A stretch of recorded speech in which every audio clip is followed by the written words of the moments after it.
Il y a 48 heures s'est déroulé dans notre pays un exercice électoral.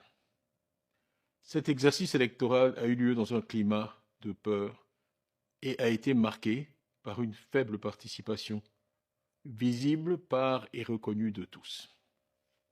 Mais avant tout propos, permettez-moi de m'incliner respectueusement devant la mémoire de tous ceux qui ont perdu la vie pour avoir osé exprimer leurs opinions, ainsi que le leur permet la Constitution ivoirienne. À leur famille, j'adresse mes plus sincères condoléances, ainsi que celles du PDCI-RDA.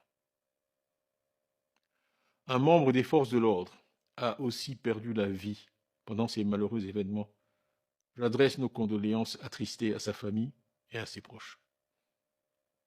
Mes pensées vont aussi à tous les blessés, à tous ceux qui ont perdu leur maison et leurs biens, et à ceux qui sont emprisonnés, certains pour s'être opposés au quatrième mandat, d'autres pour avoir dit ce qu'ils pensaient, et d'autres encore sans aucune raison visible. À leur famille, nous apportons notre compassion, notre soutien et notre promesse solennelle de lutter pour leur libération par tous les moyens légaux disponibles. À toutes et à tous, je souhaite exprimer ma gratitude pour votre patience, pour votre courage et pour votre foi inébranlable en la démocratie. Merci de tenir bon. Merci de croire en notre idéal de nation et de refuser d'accepter que les voix de millions d'Ivoiriens soient réduites au silence. Mais parlons franchement. Ce qui vient de se passer n'est pas une véritable élection. Et ce à quoi nous avons insisté ne fait pas honneur à notre pays. Avec le PPACI et le président Gbagbo, le PDCI-RDA dans le front commun n'a cessé d'œuvrer pour éviter la situation où nous nous trouvons aujourd'hui. Les faits sont clairs. Le président Alassane Ouattara a brigué un quatrième mandat, controversé. J'ai moi-même été rayé des listes électorales par un tribunal. D'autres figures de proue de l'opposition, au premier rang desquelles Laurent Gbagbo, Afine Guessan, Vincent Toby Irié, Assalé Tiemoko et beaucoup d'autres, ont également été empêchés de se présenter. Partout dans le pays, depuis le 2 octobre, les manifestations ont été accueillies par des gaz lacrymogènes, des arrestations massives et une répression brutale. Au 25 octobre, les autorités faisaient état de plus de 700 personnes arrêtées, de dizaines de personnes gravement blessées et de vies perdues. Ivoiriennes, Ivoiriens, mesdames et messieurs, cet exercice électoral a divisé notre pays. Une nation qui pendant près de 2 décennies a lutté pour retrouver sa paix et son unité. C'est d'autant plus regrettable qu'en 2011, le pays était porté par une vague d'espoir, en laquelle tous les Ivoiriens qui aspiraient à la paix et à la réconciliation croyaient. Mais aujourd'hui, malheureusement, force est de constater que des divisions se sont creusées, des communautés sont dressées les unes contre les autres. Des expéditions punitives ont été organisées. L'horreur est de retour en certains endroits du territoire. À Nayo, des vies humaines ont été perdues et on nous dit une personne a été brûlée vive. Nous avions pensé que le spectre de ce type de violence ne reviendrait jamais, mais il semble que nous nous sommes trompés. Au lieu de nous rassembler, nous nous sommes divisés autour de cette élection et avons reculé dans la construction d'une véritable nation ivoirienne. Nous avons été nourris de slogans dont le plus ironique, compte tenu de la réalité à laquelle nous sommes confrontés aujourd'hui, semble être de vivre ensemble. Nous tenons tous à la stabilité du pays, qui est notre bien commun. La stabilité du pays. Nous avons toujours pensé pour notre part qu'une élection inclusive était le meilleur garant de la stabilité du pays. Et que la continuité, rassurante en apparence, pouvait conduire à l'instabilité, car la soif de changement du peuple ivoirien était réelle. Et les faits récents semblent malheureusement nous donner raison. Le taux d'abstention que certains tentent aujourd'hui de manipuler est en réalité le verdict du peuple, un rejet silencieux mais puissant d'un exercice électoral peu crédible auquel la grande majorité des Ivoiriens a refusé de participer avant-hier. Le 25 octobre 2025, il ne s'agissait pas d'une élection au sens démocratique du terme. Dans certaines localités, on nous annonce même parfois un nombre de votants supérieur au nombre d'inscrits. Ce n'est pas cela la démocratie. Ivoiriennes, Ivoiriens, ne baissons pas les bras. Nous savons que la justice et la transparence sont les fondements du véritable développement et de la prospérité. La corruption n'est pas simplement un échec moral, c'est un désastre économique. La corruption appauvrit tout le monde en dehors d'une petite élite.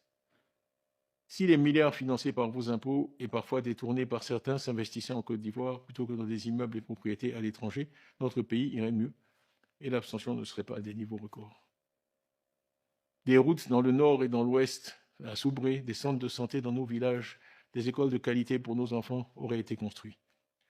Nous ne pouvons pas permettre que les richesses de notre nation soient détournées alors que notre peuple vit dans la misère.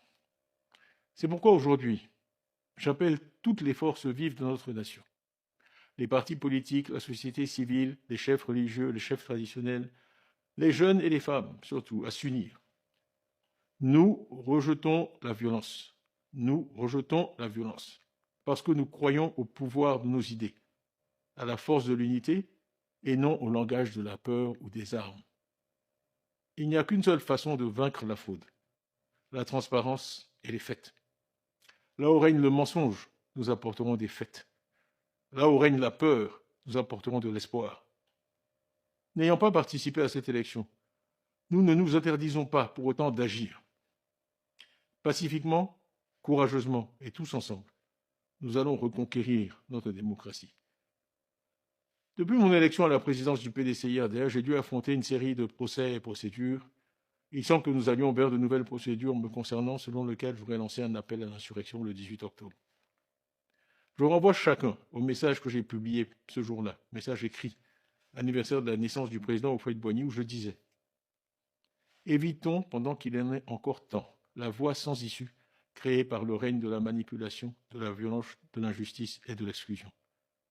Jamais il n'est trop tard pour dialoguer, la paix est encore possible.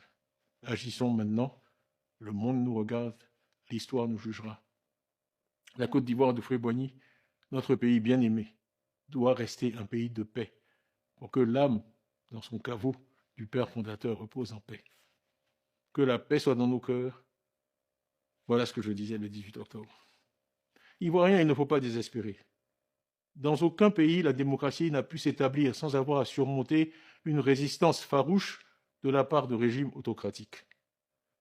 Je saisis l'occasion pour rappeler à nouveau le pouvoir au dialogue. Nous sommes en effet dans une impasse. Seul le dialogue peut nous permettre d'en sortir. C'est le souhait, en tout cas, de la majorité des Ivoiriens. Un dialogue sincère nous aurait évité les incidents et les pertes de vies humaines que nous venons de vivre. Il n'est jamais trop tard pour bien faire, et j'espère donc que les autorités entendront cet appel. Les morts, les blessés, les prisonniers, les rancœurs sont la conséquence du refus du pouvoir d'entendre l'appel lancé par l'ensemble de la société ivoirienne, y compris même parmi leurs partisans. Le dialogue auquel nous convions le pouvoir doit aboutir à des engagements fermes de toutes les parties prenantes pour garantir dans la durée l'unité de notre pays et la paix dans l'expression et le respect de toute notre diversité. Une autre Côte d'Ivoire est possible, une Côte d'Ivoire que nous construirons ensemble. Au PDCI-RDA, nous prenons cet engagement solennel. Notre parti a une vision cohérente et de long terme, un projet pour une Côte d'Ivoire réconciliée, moderne et unie. Je salue ici et remercie tous nos militants, tous nos partisans pour leur courage et leur détermination. Nous continuerons à nous battre pacifiquement, non pas avec des armes, mais avec de l'espoir. Non en divisant, mais en rapprochant et en réconciliant.